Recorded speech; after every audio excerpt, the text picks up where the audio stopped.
Now we've talked about secrets, we've talked about art, about the frustration of being an artist, the joy of discovering your heritage. We've talked about a lot of things, but I'm not an expert in any of that. What did I forget to ask you that you wanted to share with people that I couldn't possibly know to ask you about? My main thing, people ask me that. And they have it right, my people in Peskotomuhkati, and I want you to know we are still here. After all this, we are still here. We're here and we're proud and we're coming. And I'm so proud to be where I am. I feel like, especially having young children, I'm on the precipice here of something different, on a breakthrough. I can feel it. And I'm very, very proud to be here. Yeah. And yeah, where this goes in the future, like I said, we don't know. As in, you asked me a question that there's so much that I could talk all day about my people, because I like educating people. But what I'm starting to find out, even here in Wabanaki territory, non-Indigenous people have not a clue. So when I talk about occupation here, how long my people been here, how old some of the artifacts that I have right inside, 7,000, 10,000 years old, and they're blown away. And then you have things like where this river, Woollastok, now it's called the St. John. It's been called the St. John for the last 200 years. For at least 11,000 years, it was called the Woollastok. And we are known as the Peskotomuhkati, the people of the beautiful bountiful river. So this is going to bring more knowledge and realize that even people around here, I tell them that now and they're like, well, why is it called St. John? And I say, exactly. But the more knowledge I give, it seems like it's opening people's eyes. And another thing I find when I do my talks, and I do a lot of cultural sensitivity talks, and I find the art works very well. It don't matter if you're a kid or an elder, you see the art, you want to know questions. But when I do my cultural sensitivity talks, like I said, people don't have an idea what happened here either. So when I try to do it in a way that it doesn't make you feel bad. Because when I talk about colonization or something like that, every white person in the room puts their head down. And my first 10 or so talks, I was like, ooh. Then I started realizing, like, hey, listen. So now in my talks, when I talk about colonization, I say, okay, I want everybody to know right here, right now, that we've all been colonized. I don't care if you're from Europe, you're from Turtle Island, you're from New Zealand, it doesn't matter. We all have been. We've all been there.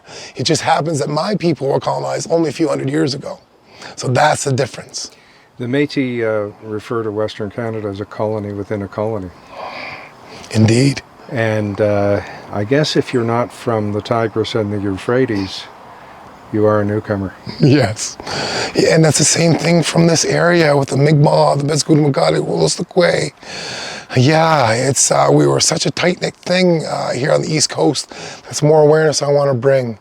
The Wabanaki, we made a confederacy for a purpose, and we were very tight-knit here as well.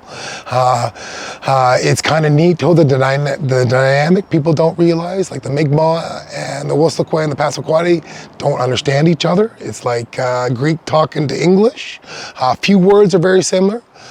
But the Passamaquoddy and the Woollastok, very similar. We can understand each other. So it's very neat dynamic. And the different people, Woollastok are river people. And I like to show that, whereas the Mi'kmaq are river and shore people. The same as the Passamaquoddy, river and shore. So they also had bays and oceans. But the Woollastok, we were solely river people here. So it's just a different type, but we were so melded together. It was a neat confederacy. You talked about a verb-based language, that a place for sitting doesn't feel like something you can own as much as a chair, a noun you can own. Right. And in England, that thing in the kitchen is called a cooker. There you go. It's not the a range or a stove. There you go. Talk a bit more about what you can tell us about your language. And the more I learn the language, like I said, I am learning to see through my ancestors' eyes this world, and it's a whole different way. And the biggest thing is that we're just borrowing things. Everything's borrowed. Nothing is owned. Like, there's not a word for for me. Like there's a word for your grandmother, our grandmother, but there's not like mine. There's no word for mine. There's no word for goodbye. When you start thinking about things like that, it changes the way you think as a human being. I interviewed a Blackfoot author who said no, and I said goodbye to her in the interview, and she said, well, there isn't really a goodbye. There's no goodbye. There, in our language, it's see you again, or walk in a good way. So you, Wuli Bamusan is one of the things that we say. That means walk in a good way. When you really think about that, it's a whole different way to thinking. It's not goodbye.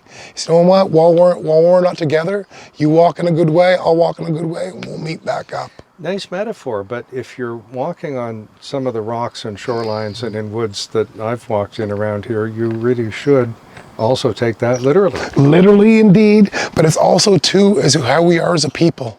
We walk in a good way. We do the good things.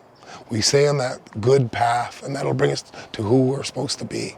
So it goes much deeper than that too. You walk in many good ways, literally and figuratively. So yes.